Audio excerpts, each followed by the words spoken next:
దేశంలో ఎమర్జెన్సీ విధించి నేటికి 50 ఏళ్లు పూర్తయ్యాయని, ఆ అరాచక అప్రజాస్వామిక పాలన నేటికి మానని గాయంగా మిగిలిందని సీఎం చంద్రబాబు అన్నారు. రాష్ట్రంలో 6 ఏళ్ల కిందట ఇదే రోజు ప్రజావేదిక కూల్చారని, ప్రజావేదిక కూల్చివేతకు 6 ఏళ్లు సందర్భంగా సంవిధాన్ హత్యా దివస్ నిర్వహిస్తున్నట్లు తెలిపారు.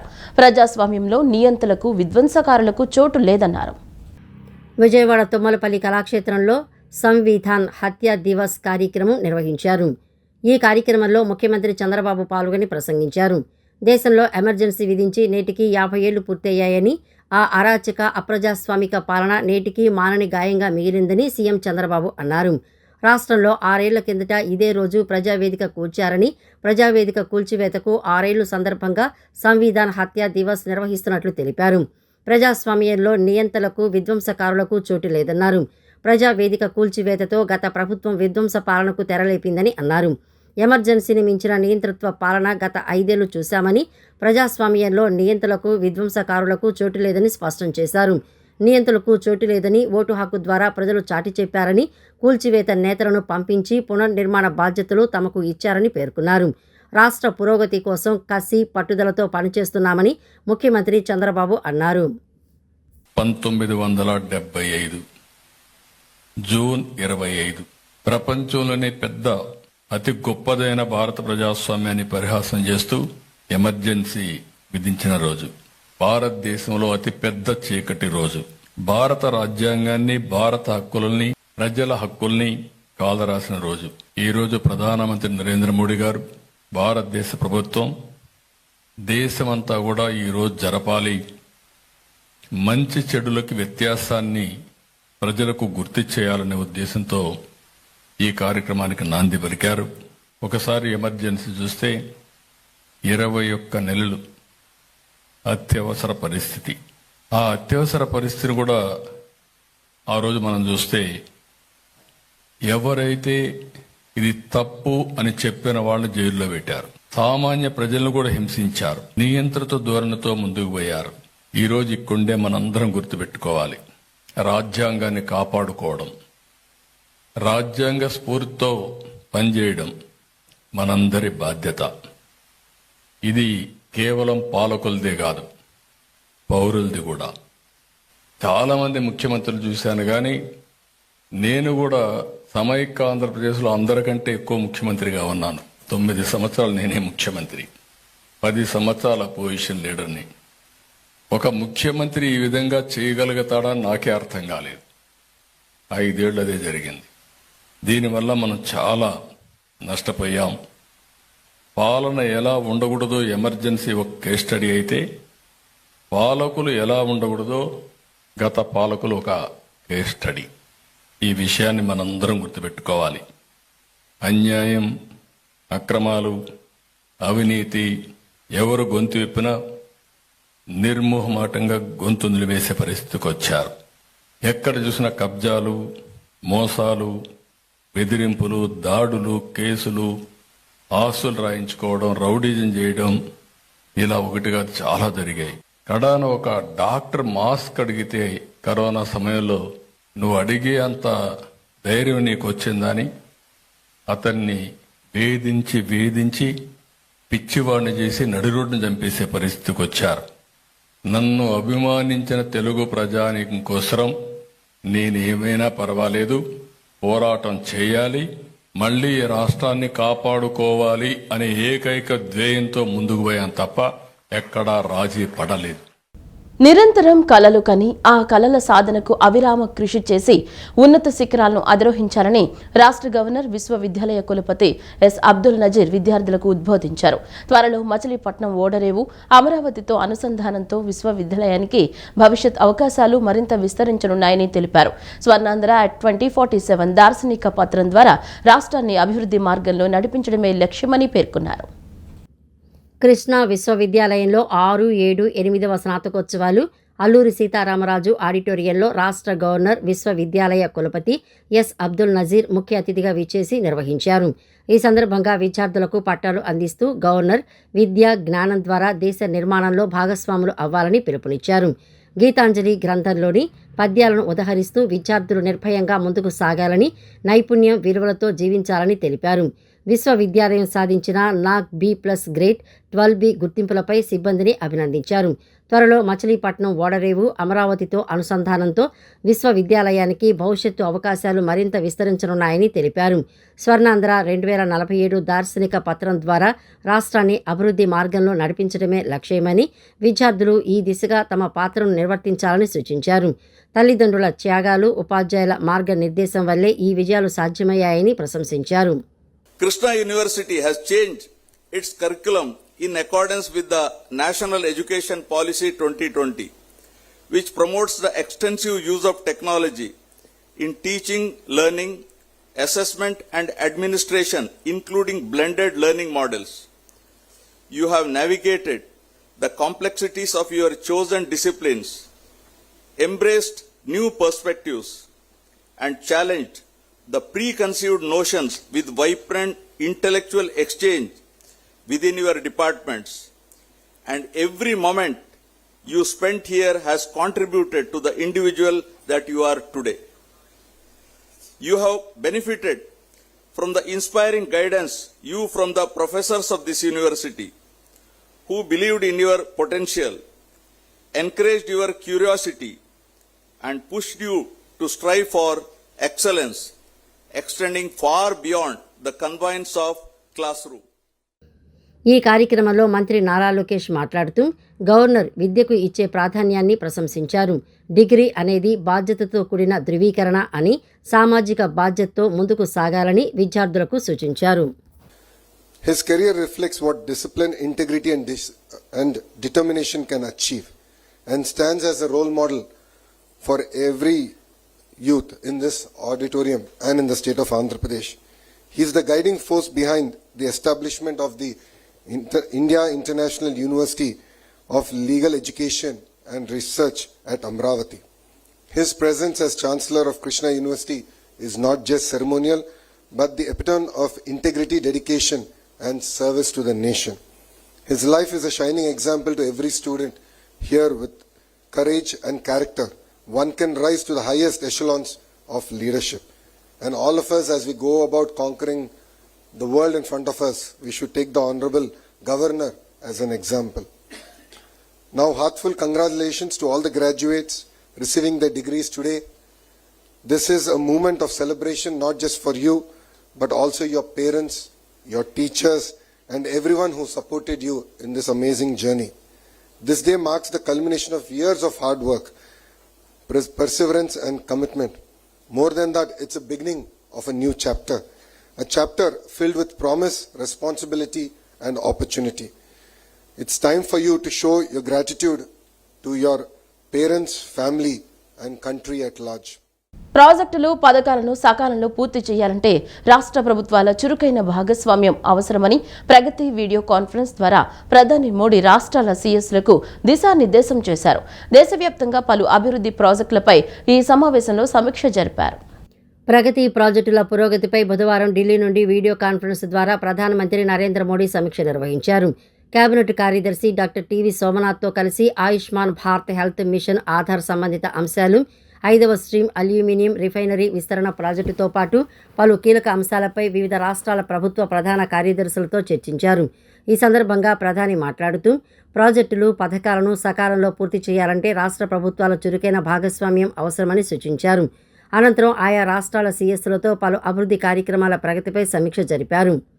ఈ సమావేశంలో రాష్ట్ర ప్రభుత్వ ప్రధాన కార్యదర్శి కె విజయానంద్, వైద్య ఆరోగ్య శాఖ ప్రత్యేక ప్రధాన కార్యదర్శి ఎంటీ కృష్ణబాబు, టీఆర్ఎన్బి ముఖ్య కార్యదర్శి కాంతిలాల్ దండే, ఈఎఫ్ఎస్టీ కార్యదర్శి ఎస్ శ్రీ సర్వానందన్ తదితర అధికారులు పాల్గొన్నారు. వైసీపీ ముక్కులు మరోసారి రప్పారప్పా అంటే ప్రజలే తిరగబడేలా ఉన్నారని ఏపీ హోంమంత్రి అనిత అన్నారు. జగన్, ఆయన బ్యాచ్ ఆటలు ఇక సాగవన్నారు. మంగళగిరి టీడీపీ కేంద్ర కార్యాలయంలో ఏర్పాటు చేసిన విలేకరుల సమావేశంలో ఆమె మాట్లాడుతూ పల్నాడు పర్యటనలో జగన్ 3 ప్రాణాలు తీశారంటూ మండిపడ్డారు. అంబులెన్స్ సైరన్ వినిపిస్తే పిల్లలు కూడా పక్కకు తప్పుకుంటారని, జగన్ ప్రచార పిచ్చి వల్లే మధు అనే యువకుడు ప్రాణం పోయిందన్నారు. వైసీపీ కుట్రల పట్ల ప్రజలను అప్రమత్తం చేసే బాధ్యత తమపై ఉందని తెలిపారు. ఎక్కడ ఎవరు చనిపోతారా అని ఎదురు చూసే జగన్ స్వభావం అర్థమవుతోందని తెలిపారు. ఈరోజు బయటకు వచ్చి ఎక్కడ ఎవరు చనిపోతారా నేను అక్కడికి వెళ్ళి పరామర్శ చేయాలి అని ఆ ఒక్క పరామర్శ పేరు పెట్టుకొని మొబిలైజేషన్ పేరుతో జనాల్ని మూకుముడిగా రోడ్డు మీదకి కావాలని తెచ్చుకొని ఈరోజు ఏదో బల ప్రదర్శన చేసే పరిస్థితి కనిపిస్తూ ఉంది.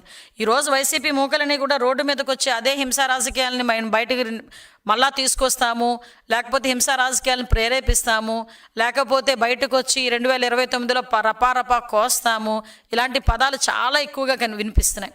వీళ్ళందరికీ ఒకటే చెప్తున్నానండి, ఇక్కడ మీ ఆటలు సాగు. ఇక్కడ ఉన్నది చంద్రబాబు నాయుడు గారు, ఎన్డీఏ కూటమి. ఎట్టి పరిస్థితుల్లోని కూడా లా అండ్ ఆర్డర్ ప్రాబ్లం వచ్చినా, జనాల్ని రెచ్చగొట్టే పరిస్థితుల్లో మీరు ఎటువంటి వ్యాఖ్యలు చేసినా, అదేవిధంగా ఆడబిడ్డల్ని అవమానకరంగా మాట్లాడినా ఎట్టి పరిస్థితుల్లోని టాలరేట్ చేసే ప్రసక్తి ఉండదు. దానికి తగ్గ మూల్యాన్ని కూడా మీరు కూడా చెల్లించుకుంటారు. సాక్షాత్తు సొంత కార్యకర్త అతని సొంత వాహనం టైర్ కింద నలిగిపోతున్నా కూడా కనీసం ఆపకుండా తుప్పల్లో పడేసి చల్ పద అని చెప్పేసి తీసుకెళ్ళిపోయిన పరిస్థితి. ఆ సొంత కార్యకర్త ఒక అబ్బాయి అక్కడ ఊపిరాడకో లేకపోతే ఆ క్యాన్వాయ్లోని ఒక అబ్బాయి చనిపోయాడు.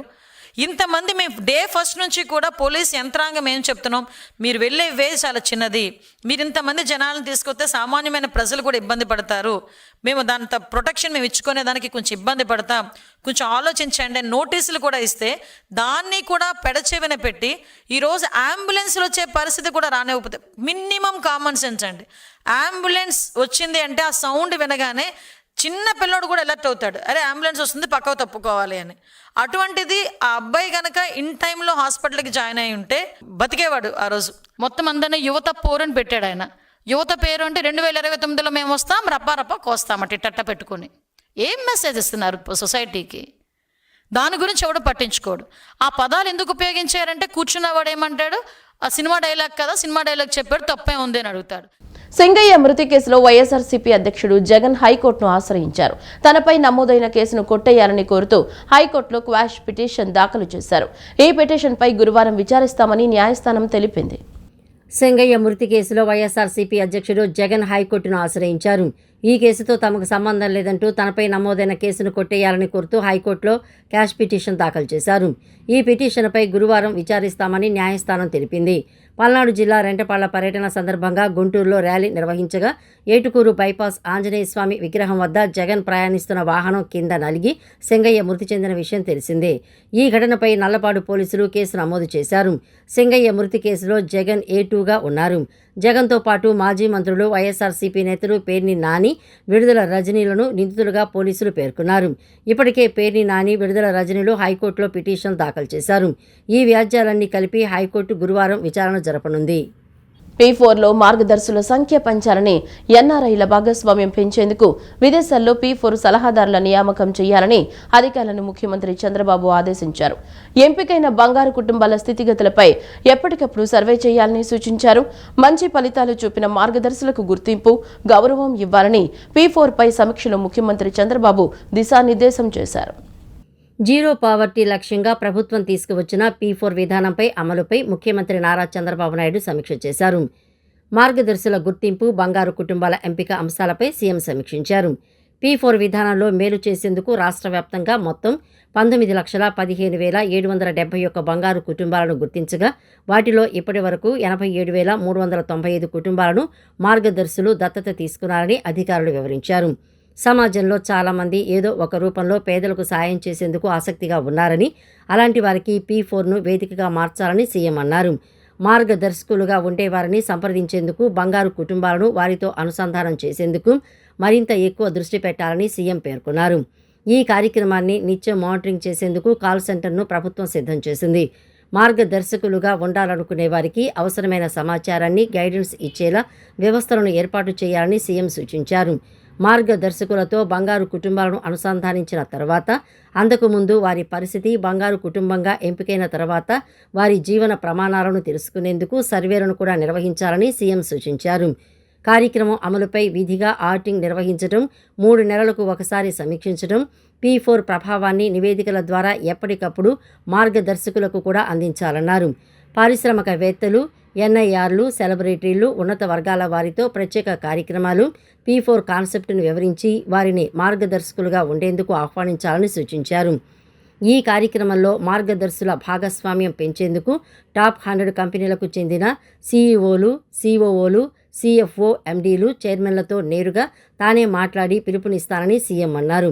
దీంతో పాటు దేశ విదేశాల్లో ఉన్న తెలుగువారితో వర్చువల్ విధానంలో సమావేశమై కార్యక్రమ ప్రాధాన్యత, ప్రభుత్వ లక్ష్యాన్ని వివరించి మార్గదర్శకులుగా ముందుకొచ్చేందుకు వారిని ఆహ్వానిస్తానని అన్నారు. ఎన్ఆర్ఐలు P4 అడ్వైజర్లుగా పెట్టి ఎన్ఆర్ఐలను మార్గదర్శకులుగా చేర్చేందుకు ప్రోత్సహించాలనే ఆలోచనతో ఉన్నట్లు సీఎం తెలిపారు. ఈ జీరో పావర్టీ P4 కాన్సెప్ట్ను ప్రమోట్ చేసేందుకు రూపొందించిన పలు లోగోలను సమీక్షలో ముఖ్యమంత్రి పరిశీలించారు. త్వరలో ఒక లోగోను ఎంపిక చేయనున్నారు. అదేవిధంగా P4ను ప్రారంభించిన మార్చి 30వ తేదీని P4 వార్షికోత్సవంగా నిర్వహించి సాధించిన విజయాలను చాటి చెప్పాలని అన్నారు. అమరావతి క్యాంపు కార్యాలయంలో జరిగిన ఈ సమీక్షకు మంత్రి పయ్యావుల కేశవ, ఆర్థిక ప్రణాళిక శాఖ అధికారులు పాల్గొన్నారు. అమరావతిలో British deputy high commissioner Gareth Wynn ఓవెన్తో మంత్రి నారాయణ భేటీ అయ్యారు. అమరావతి నిర్మాణానికి సంబంధించి ప్రభుత్వం తీసుకుంటున్న చర్యలను వారికి వివరించారు. ముఖ్యంగా అమరావతిని ఆర్థికంగా అభివృద్ధి చెందించే దిశగా ముఖ్యమంత్రి చంద్రబాబు ప్రత్యేక దృష్టి సారించారని చెప్పారు. అమరావతి అభివృద్ధిలో భాగస్వామ్యంగా పనిచేయడానికి తమకు ఆసక్తి ఉందని British deputy high commissioner Owen తెలిపారు. మున్సిపల్ శాఖ మంత్రి నారాయణన్ను British deputy high commissioner Gareth Wynn Owen మర్యాదపూర్వకంగా కలుసుకున్నారు. 2 తెలుగు రాష్ట్రాల్లో బ్రిటన్ ప్రభుత్వ కార్యక్రమాలను పర్యవేక్షిస్తున్న డిప్యూటీ హైకమిషనర్ ఓవెన్తో పాటు UK infrastructure expert group chairperson పర్వీస్, మున్సిపల్ శాఖ ముఖ్య కార్యదర్శి సురేష్ కుమార్ కూడా సమావేశంలో పాల్గొన్నారు.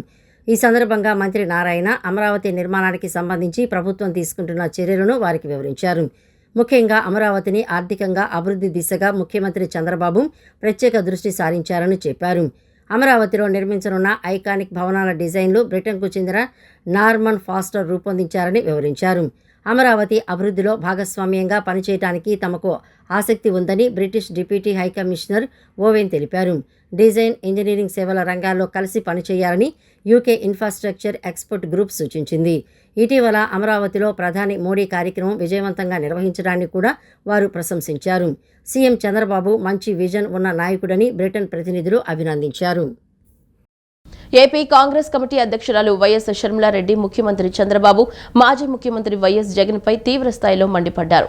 సూపర్ 6 వంటి హామీలను పూర్తిగా అమలు చేయకపోవడమే కాకుండా పథకాలను P4తో అనుసంధానిస్తామన్న విషయం చంద్రబాబు ముందుగానే ఎందుకు చెప్పలేదని ఆమె ప్రశ్నించారు. జగన్ నిర్వహిస్తున్న నమ్మక యాత్రలు ప్రజల కోసం కాదని, బల ప్రదర్శన కోసం మాత్రమేనని ఆమె తీవ్రంగా విమర్శించారు. గుంటూరులో జరిగిన మీడియా సమావేశంలో ఏపీ కాంగ్రెస్ కమిటీ అధ్యక్షురాలు వైఎస్ షర్మిలారెడ్డి ముఖ్యమంత్రి చంద్రబాబు, మాజీ ముఖ్యమంత్రి వైఎస్ జగన్పై తీవ్రస్థాయిలో మండిపడ్డారు. చంద్రబాబు చేస్తున్న పని ముంచడం తప్ప మంచి కాదని పేర్కొన్నారు. ప్రజలు మంచి జరుగుతుందని ఓటేస్తే ఇప్పుడు తీవ్ర నిరాశకు గురవుతున్నారని వ్యాఖ్యానించారు.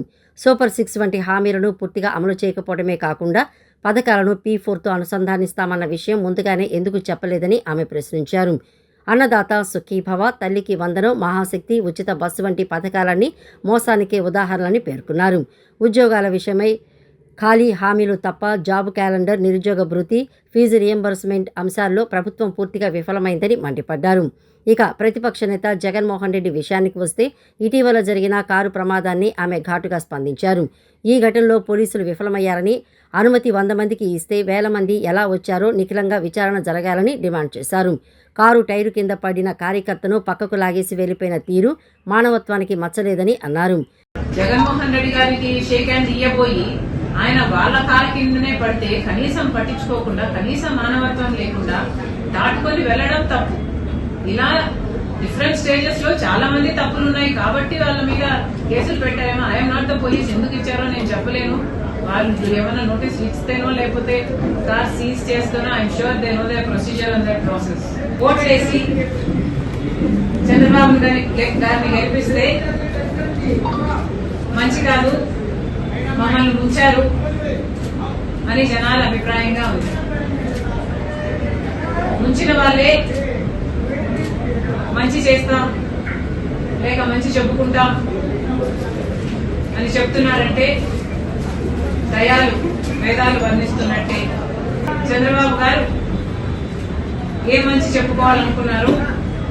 సంవత్సరం రోజుల్లోనే 1,50,000 కోట్లు అప్పు చేయడం మన రాష్ట్రానికి మంచిదా, లేక 5 సంవత్సరాలలో జగన్మోహన్ రెడ్డి గారు కరెంటు ఛార్జీల పేరుతో 32,000 కోట్లను జనం నెత్తిన బాధితే చంద్రబాబు గారు ఒకటే సంవత్సరంలో 17,000 కోట్ల రూపాయలు జనం నెత్తిన మోపారు.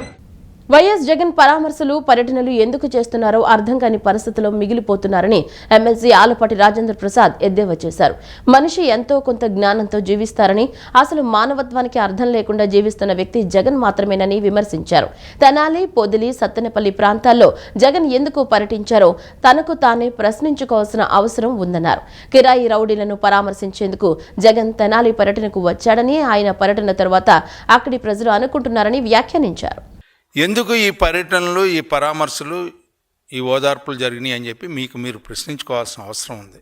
మీరు తెనాలి వచ్చిన సందర్భాన్ని ఒకసారి మీరు విశ్లేషించుకున్నారు, నాకైతే తెలియదు. కానీ నేను అనుకునే మాట కాదు, ప్రజలు అనుకునే మాట ఏంటంటే, కిరాయి రౌడీల్ని పరామర్శించడానికి వచ్చినటువంటి ఒక రాజకీయ నాయకుడు, అది ముఖ్యమంత్రిగా పనిచేసినటువంటి వ్యక్తి ఈ రాష్ట్రాన్ని ఏ రకంగా పరిపాలన చేశాడనే దానికి ఇది ఒక నిదర్శనం అని చెప్పి అనుకుంటా ఉన్నారు.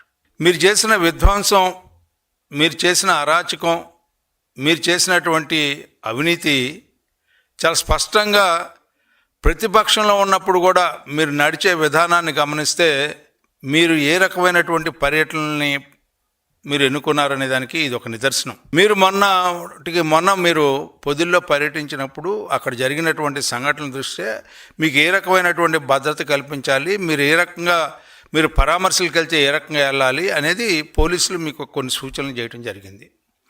మీరు పూర్తిగా దానికి విరుద్ధంగా కొన్ని వందల మందితో దౌర్జన్యంగా పోలీసులు నియమ నిబంధనలకి నీళ్లు వదిలేసి మీరు పర్యటించారు. అంటే దాని అర్థం ఏంటి? మీకు చట్టం మీద, న్యాయం మీద మీకు నమ్మకంలే. చనిపోయినప్పుడు ఏదైనా ఆగారా, పరామర్శించారా? మీరు దేనికి వెళ్తా ఉన్నారు? ఒక కార్యకర్త మీ యొక్క పార్టీ ఓడిపోయిన సందర్భంలో బెట్టింగ్లు కాసి ఆత్మహత్య చేసి చనిపోతే ఆయన ఒక విగ్రహం కట్టి ఆ విగ్రహ ఆవిష్కరణకి మీరు వెళ్ళారు. చాలా సంతోషం. బెట్టింగులకి ప్రాధాన్యత ఇచ్చారు, ఎన్నికల అక్రమాలకి ప్రాధాన్యత ఇచ్చారు, మీరు ఏం చేయాలనుకుంటే ఆ రకంగా చేశారు.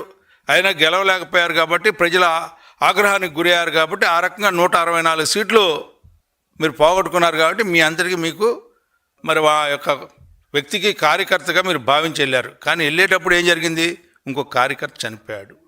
ప్రజల పట్ల ఏ రకమైనటువంటి ఏహ్య భావంతో మీరు ఉన్నారో అనడానికి ఇది ఒక పెద్ద నిదర్శనం అని చెప్పి మీకు మనం చేస్తా ఉన్నా. రాష్ట్ర వ్యాప్తంగా గ్రామ సర్వే ఉద్యోగులు ఎదుర్కొంటున్న సమస్యలపై అనేకసార్లు ప్రభుత్వానికి వినతి పత్రాలు ఇవ్వడం జరిగిందని, కానీ ప్రభుత్వం ఎటువంటి పరిష్కారం చూపలేదని ఆంధ్రప్రదేశ్ గ్రామ సర్వే ఉద్యోగుల అసోసియేషన్ నాయకులు తెలిపారు. ఈ క్రమంలో తమ సమస్యల పరిష్కారం కోసం రోడ్డుపైకొచ్చి ఆందోళన బాట పట్టామన్నారు. ఇప్పటికైనా ప్రభుత్వం తమ సమస్యలను పరిష్కరించకపోతే విజయవాడ వేదికగా రాష్ట్ర వ్యాప్తంగా గ్రామ సర్వే ఉద్యోగులంతా నిరవధిక దీక్ష చేపడతారని హెచ్చరించారు. తమ సమస్యల పరిష్కారం కోరుతూ గ్రామ సర్వే ఉద్యోగులు విజయవాడ ధర్నా చౌక్లో ధర్నా నిర్వహించారు. ధర్నాలో పాల్గొన్న అసోసియేషన్ రాష్ట్ర అధ్యక్షుడు మధుబాబు మాట్లాడుతూ ప్రభుత్వం గ్రామ సర్వే ఉద్యోగుల సమస్యల పట్ల ఉదాసీనంగా వ్యవహరిస్తోందన్నారు. గత 3 సంవత్సరాల నుండి పలుమార్లు ఎన్నోసార్లు సమస్యలను ప్రభుత్వానికి విన్నవించామని తెలిపారు.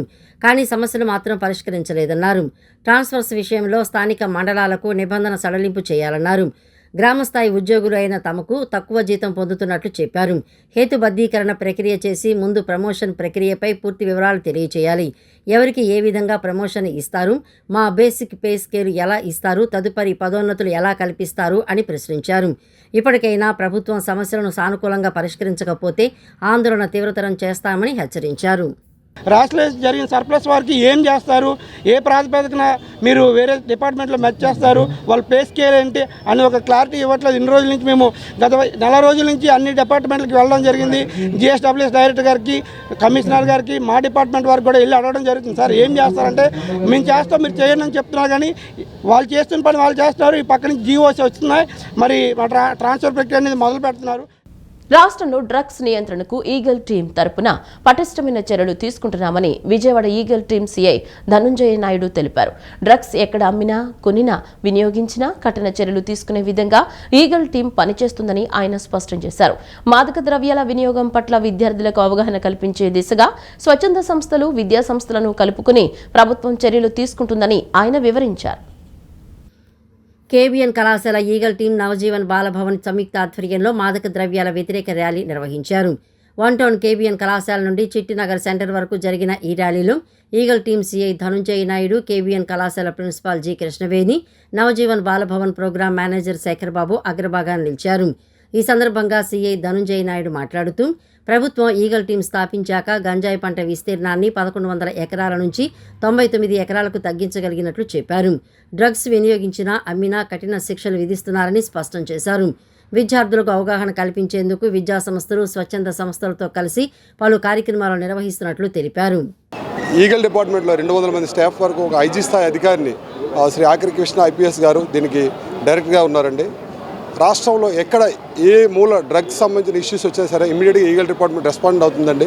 ఇంతకుముందు మనకు 11,000 ఎకరాల వరకు గాంజా కన్జ్యూమ్ జరుగుతున్న సందర్భం ఉన్నా సరే ఈరోజు 99 ఎకరాలకు మీద దాన్ని డిక్రీజ్ చేయడం జరిగిందండి. At the same time cases కూడా చాలా వరకు ఎక్కడ ఏమైనా డ్రగ్ ఇష్యూస్ వచ్చినట్లయితే ఇమీడియట్గా కన్సర్న్ ఎవరైతే కన్జ్యూమర్స్ కానీ, అమ్మేవాళ్ళు కానీ, కొనేవాళ్ళు కానీ, పండించేవాళ్ళు కానీ, డ్రగ్స్ తయారు చేసేవాళ్ళు కానీ వీళ్ళందరినీ కూడా ఖచ్చితంగా ఈగల్ డిపార్ట్మెంట్ వెళ్ళి వాళ్ళందరినీ కూడా అరెస్ట్ చేయడం జరుగుతుంది. కేబిఎన్ కళాశాల ప్రిన్సిపాల్ జి కృష్ణవేణి మాట్లాడుతూ, చిన్న వయసులోనే తల్లిదండ్రుల నిర్లక్ష్యం వల్ల స్నేహితుల ప్రభావానికి లోనై మాదక ద్రవ్యాలకు అలవాటు పడి జీవితాలను నాశనం చేసుకుంటున్నారని తెలిపారు. ఈ తరహా అవగాహన కార్యక్రమాలు ఎంతో ఉపయోగపడతాయని అన్నారు.